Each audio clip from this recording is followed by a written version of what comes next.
Assalamualaikum warahmatullahi wabarakatuh. Perkenalkan, saya Tiara Anissa Salma akan menjelaskan tentang airborne disease. Airborne disease adalah penyakit menular yang ditularkan melalui perantara udara, sebagian besar ditularkan secara kontak langsung. Terdapat dua penularannya, yaitu melalui droplet nuklei atau percikan air dan dus atau debu.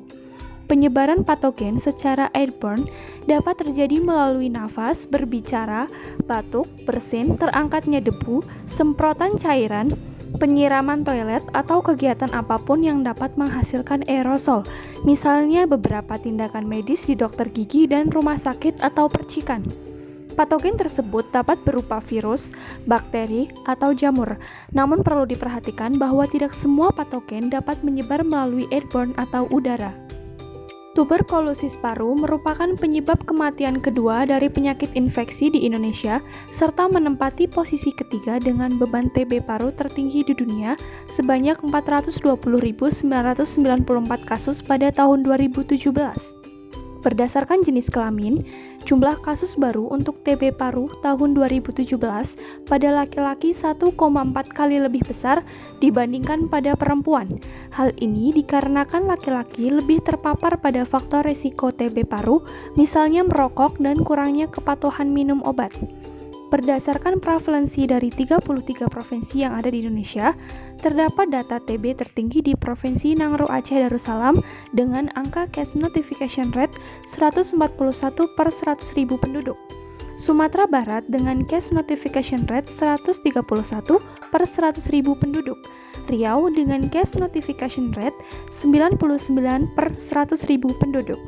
DKI Jakarta dengan case notification rate 245 per 100.000 penduduk berdasarkan Pusat Data dan Informasi Kementerian Kesehatan Republik Indonesia pada tahun 2018. Berikut adalah distribusi frekuensi penyakit TBC.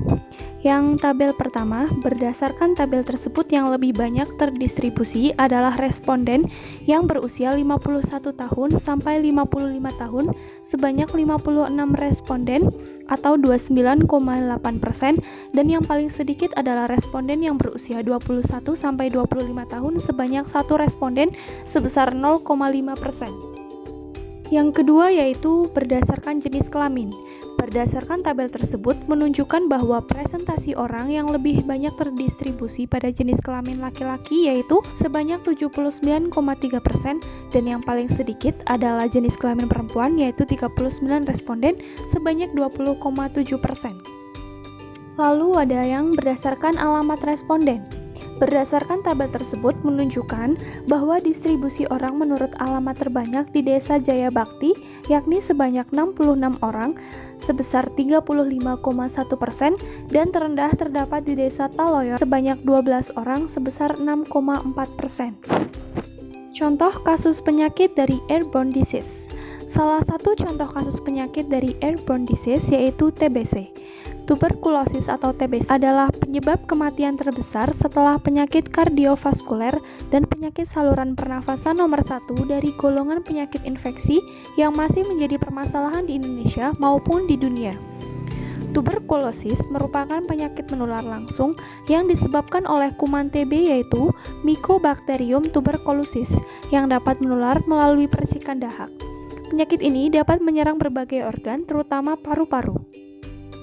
Penularan TBC umumnya terjadi melalui udara. Ketika penderita TBC aktif memercikkan lendir atau dahak saat batuk atau bersin, bakteri TB akan ikut keluar melalui lendir tersebut dan terbawa ke udara. Selanjutnya, bakteri TB akan masuk ke tubuh orang lain melalui udara yang dihirupnya. Penyakit TBC ini paling sering menyerang paru-paru. Namun, ada organ tubuh lain yang juga dapat terserang penyakit TBC, yaitu tulang belakang, kelenjar getah bening, kulit, ginjal, dan selaput otak. Penyakit TBC tidak menular melalui kontak fisik seperti berjabat tangan atau menyentuh peralatan yang telah terkontaminasi bakteri TB. Selain itu, berbagi makanan atau minuman dengan penderita tuberkulosis juga tidak menyebabkan seseorang tertular penyakit ini. Cara penularannya, yaitu pada saat batuk atau bersin, penderita TBC dapat menyebarkan kuman yang dapat dalam dahak udara. Dalam sekali batuk, penderita TBC dapat mengeluarkan sekitar 3.000 percikan dahak. Bakteri TB yang berada di udara bisa bertahan berjam-jam, terutama jika ruangan gelap dan lembab sebelum akhirnya terhirup oleh orang lain. Umumnya, penularan terjadi dalam ruangan di mana percikan dahak berada dalam waktu yang lama.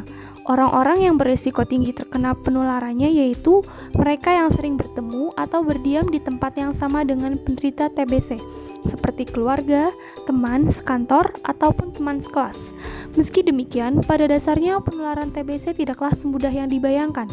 Tidak semua orang yang menghirup udara yang mengandung bakteri TB akan langsung menderita TBC.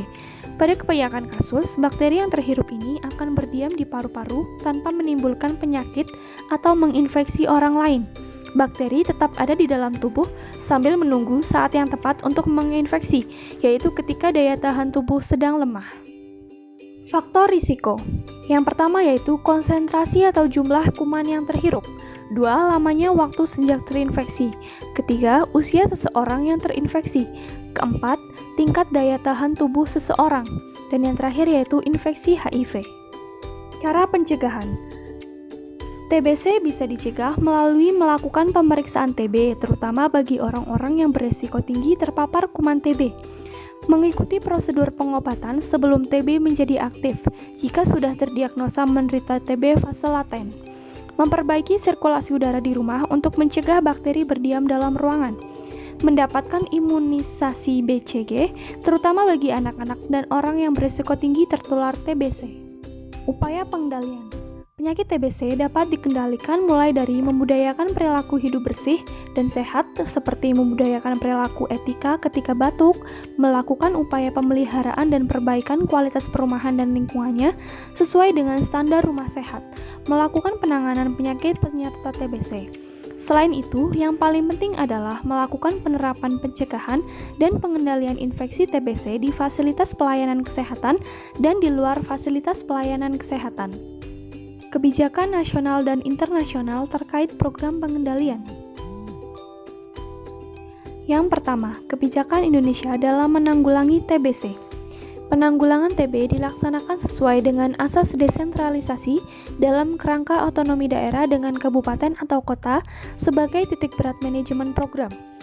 Penanggulangan TB dilaksanakan dengan menggunakan pedoman standar nasional sebagai kerangka dasar dan memperhatikan kebijakan global untuk penanggulangan TB.